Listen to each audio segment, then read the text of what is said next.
अनुत्तरं धम्ममिनं जिनानं नेयामुनिकासवासुपण्णे इन्देव देवानमहानुभावे सहसनेयादिविनं विसिद्धे।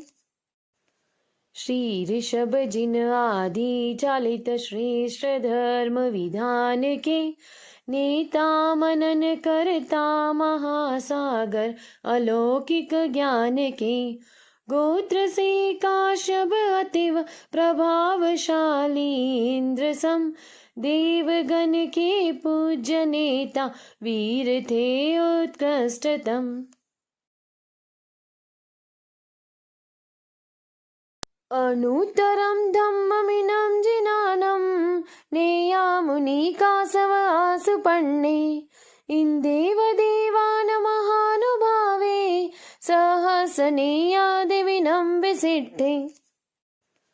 श्री ऋषभ जिन आदि चालित श्रेष्ठ धर्म विधान के नेता मनन करता महासागर अलौकिक ज्ञान के गोत्र से काश्यप अतिव प्रभावशाली इंद्र सम देवगण के पूज्य नेता वीर थे उत्कृष्टतम।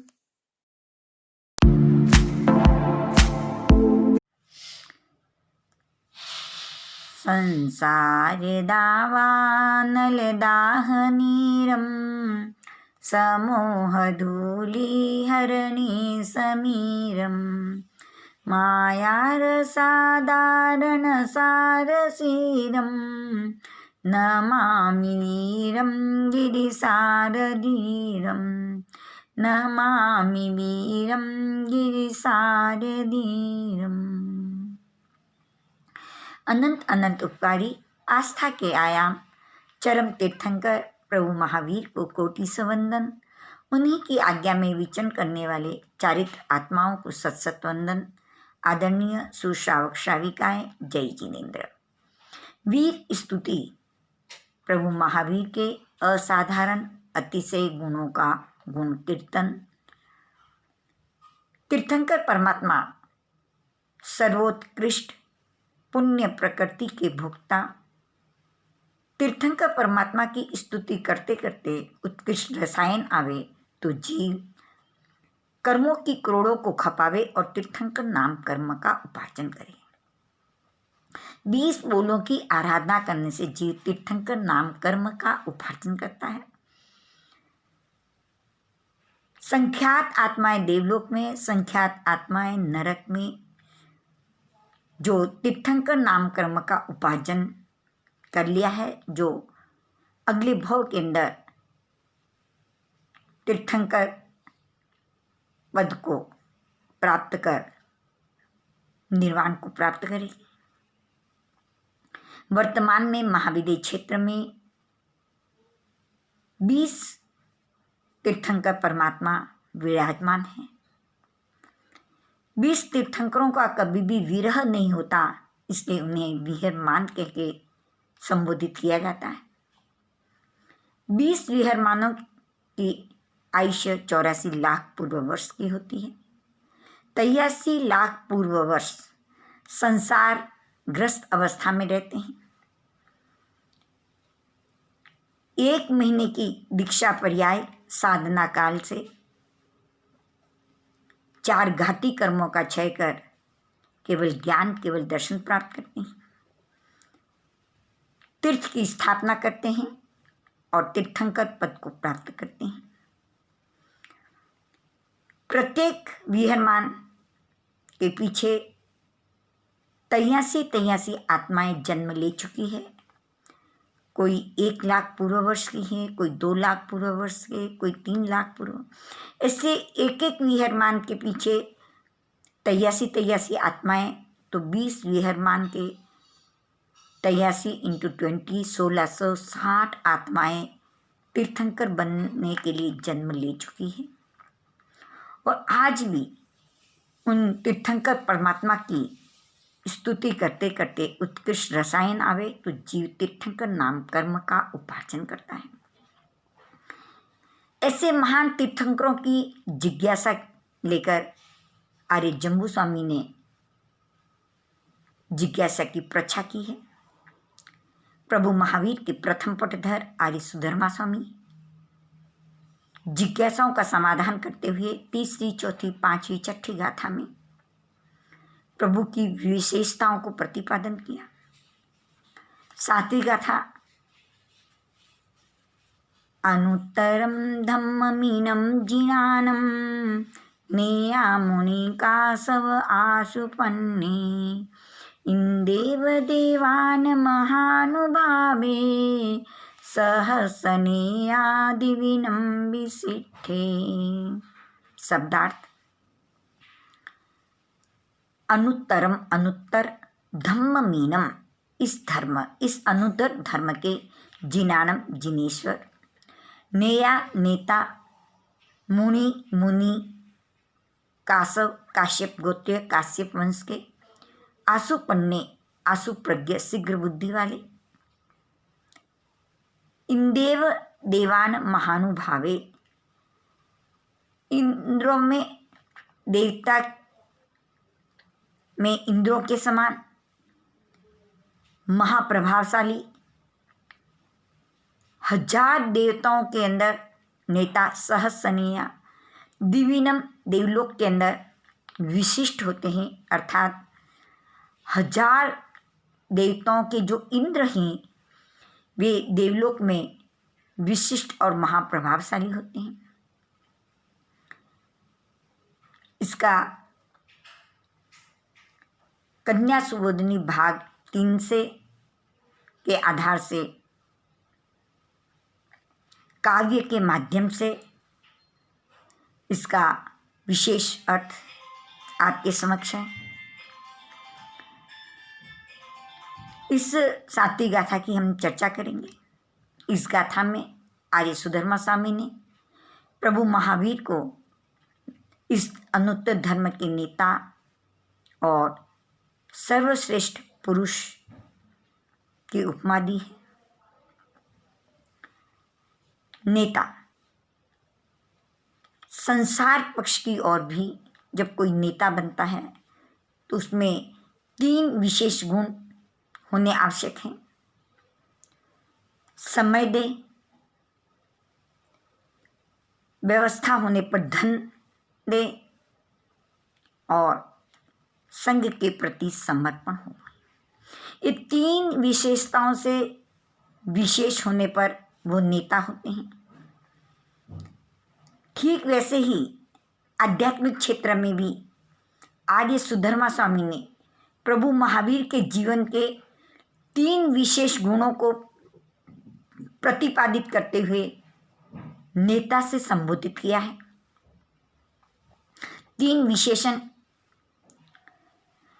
प्रभु महावीर मुनि थे, कासव यानी काश्यप वंश के थे और आशुपन्ने यानी आशु प्रज्ञ थे। मुनि तीनों लोक के तत्वों का मनन चिंतन करने वाले मुनि कहलाते हैं। सावध्य अर्थात पापकारी कार्यों के अंदर जो मौन रहते हैं वे मुनि कहलाते हैं। प्रभु महावीर 30 साल की उम्र में जब मुनि व्रत को धारण किया तब मौन व्रत स्वीकार किया। 12.5 साल तक उत्कृष्ट मुनि व्रतों को चारित्र रूप में पालन कर जब 4 घाती कर्मों का क्षय कर केवल ज्ञान, केवल दर्शन प्राप्त किया और तीर्थ की स्थापना की। पहली देशना अभावित रही, दूसरी देशना में इंद्रभूति आदि 4411 शिष्यों ने मुनि व्रत धारण कर प्रभु के शासन में समर्पित हुई और भी अनेक आत्माओं ने मुनि व्रत धारण किए। शावक शाविका के व्रतों को धारण किया।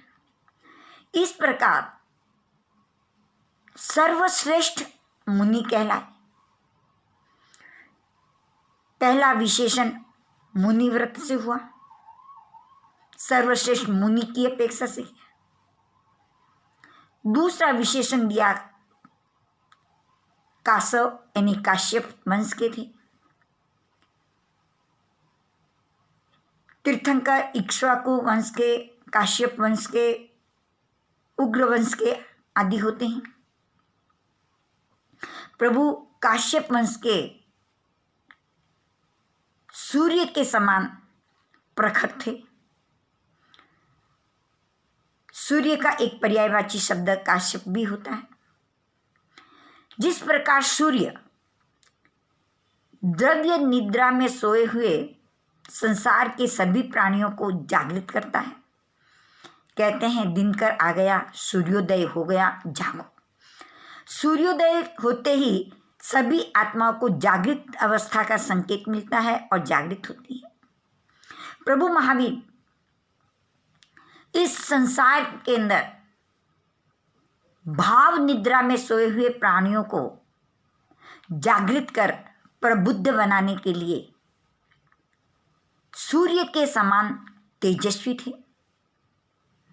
सूर्य के समान, सूर्य से भी अधिक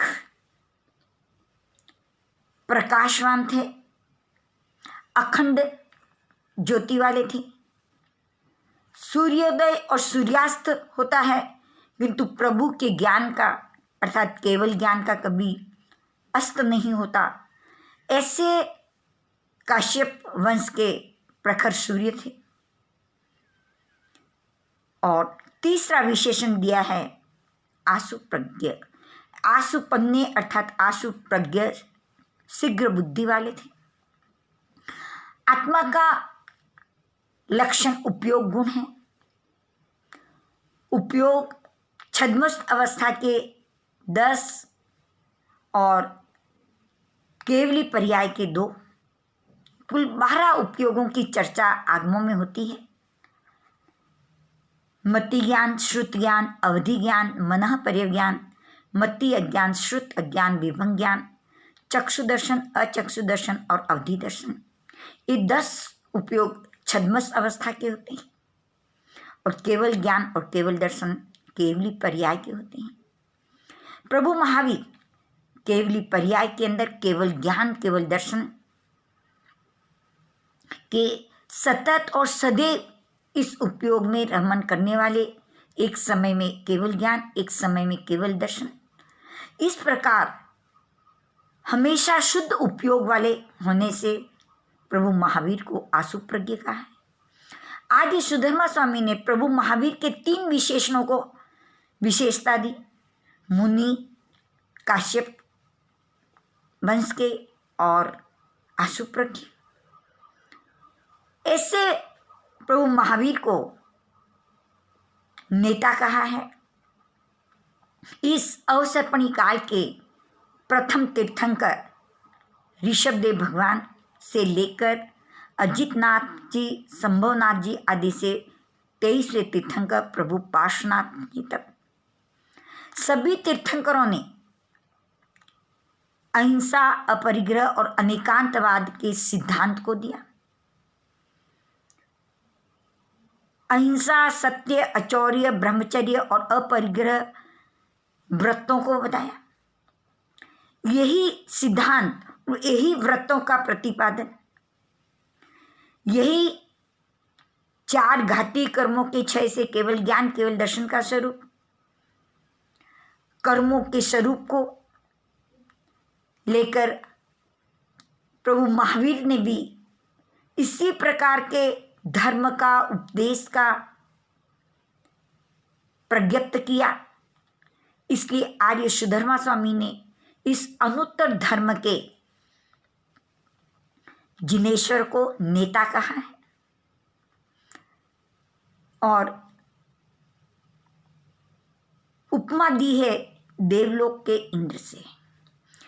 जैसे देवता विशिष्ट लब्धियों के, ऐश्वर्य के धनी होते हैं। उन हजारों देवताओं के अंदर देवलोक में इंद्र सबसे अधिक महाप्रभावशाली होते हैं। सामान्य देवों से भी इंद्र की रिद्धियां, सिद्धियां, लब्धियां, ऐश्वर्य विशेष होता है, इसलिए वे विशिष्ट माने जाते हैं और महाप्रभावशाली माने जाते हैं। प्रभु महावीर भी जितने भी इस लोक के अंदर साधना करने वाले हैं, जो अपनी आत्मा की साधना करने हैं, उन सभी साधकों में प्रभु महावीर विशिष्ट थे, महाप्रभावशाली थे। तप से माध्यम से, रूप के माध्यम से, बल के माध्यम से, वंश के माध्यम से सर्वश्रेष्ठ, सर्वोत्कृष्ट थे। पुण्य की उत्कृष्ट प्रकृतियों के कारण से प्रभु महावीर रूपवान थे। भीतर में कषाय से, मूल से उखाड़ दिया है, इसीलिए शरीर पर भी वही विशिष्टता और आनंदित, इसीलिए सबसे अधिक रूपवान थे। अधिक बलवान थे, यानी अंतराय कर्म का क्षय कर देने से अनंत बल को प्राप्त कर लिया है, इसलिए अनंत बल वीर्य वाले थे। सर्वोत्कृष्ट तप की आराधना करने वाले थे। 24 उपवास और आड़ा आसन नहीं, और ध्यान के अंदर एकाग्रता, शुक्ल आदि धर्म ध्यान, शुक्ल ध्यान के अंदर एकाग्रता। शारीरिक बल से विशेष बलवान, इतने उपसर्ग और परिसर आने पर भी समभाव से सहन किया। इस प्रकार से प्रभु महावीर रूप में, बल में, तप में, ऐश्वर्य में विशिष्ट थे। इसलिए आर्य सुधर्मा स्वामी ने प्रभु महावीर को इस अनुत्तर धर्म के नेता कहा है और सर्वोत्कृष्ट महापुरुष कहा है। उतनी ही योग्यता हमारी आत्मा में भी है। हम भी अपनी साधना के माध्यम से इस उत्कृष्टता को, यानी तीर्थंकर पद को प्राप्त कर आत्मा का कल्याण कर सकते हैं। इसलिए गाथा हमें जागृत करती है कि हे आत्मा, जैसे प्रभु देवताओं के इंद्र से भी विशिष्ट थे, हमारी आत्मा भी साधना काल से विशिष्ट बन सकती है। हम भी उन तीर्थंकरों की स्तुति के द्वारा वो आराधना और साधना करें कि हम भी उस विशिष्ट पद को प्राप्त कर हम भी अपनी आत्मा का कल्याण करें। प्रभु की स्तुति हमारे अंतर रहे हुए अनंत ज्ञान, अनंत दर्शन, अनंत सुख और अनंत वीर्य को जागृत करती है। तो हम भी इस स्तुति के माध्यम से स्वयं को जागृत करें। इन्हीं मंगलमय भावनाओं के साथ जय जिनेंद्र, जय महावीर।